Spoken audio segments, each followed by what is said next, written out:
شروالا میں national cyber crime investigation کی بڑی کارروائی سامنے آئی ہے۔ جاری فیس بک اکاؤنٹ کے ذریعے لڑکی کو ہراساں کرنے کا انکشاف، لڑکی کے والد کے مدعیت میں مقدمہ درج کر لیا گیا ہے۔ ملزمان کی جانب سے لڑکی کے نمبر پر دھمکی آمیز کالز اور میسیجز موصول ہو رہے تھے۔ NCCIA نے ملزمان کے موبائل نمبرز اور IMEI نمبر ٹریس کر لیے ہیں۔ اسی حوالے سے مزید تفصیلات جانتے ہیں ہمارے نمائندے زین ہاشمی سے۔ جی زین، آگاہ کیجیے گا۔ دیکھیں کہ یہ national cyber crime investigation agency Gujranwala کی بڑی کارروائی ہے۔ جعلی فیس بک اکاؤنٹ کے ذریعے لڑکی کو ہراساں اور بلیک میل کرنے والے ملزم کو جو ہے وہ گرفتار کر لیا گیا ہے۔ مقدمہ لڑکی کے والد کی مدعیت میں درج کیا گیا ہے۔ متاثرہ لڑکی کو گزشتہ کچھ عرصے سے مختلف جعلی فیس بک IDs کے ذریعے ہراساں کیا جا رہا تھا، جبکہ اسے موبائل نمبر پر دھمکی آمیز کالز اور پیغامات بھی بھیجے جا رہے تھے۔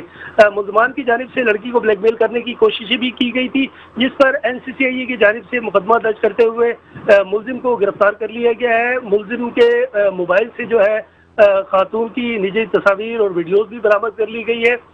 اس سارے معاملے کی تفتیش سب انسپکٹر محمد بلال کر رہے ہیں، جنہوں نے ملزم کو آج عدالت میں پیش کر کے 2 روزہ جو ہے وہ جسمانی ریمانڈ بھی حاصل کر لیا ہے، اور ملزم سے مزید تفتیش کا عمل بھی جاری ہے کہ وہ کتنے عرصے سے اس طرح کی فیک IDs کے ذریعے خواتین کو ہی صرف نشانہ بنا رہا تھا، ان کی عزت اور ان کو جو ہے وہ بلیک میل کر رہا تھا۔ یہ تمام تر تفتیش جو ہے وہ تحقیقات کر کے یہ آگے مزید پتہ چلے گا۔ جی، ہمارے نمائندے زین ہاشمی ہمیں تفصیلات سے آگاہ کر رہے تھے۔ جی، بہت شکریہ آگاہ کرنے کے لیے۔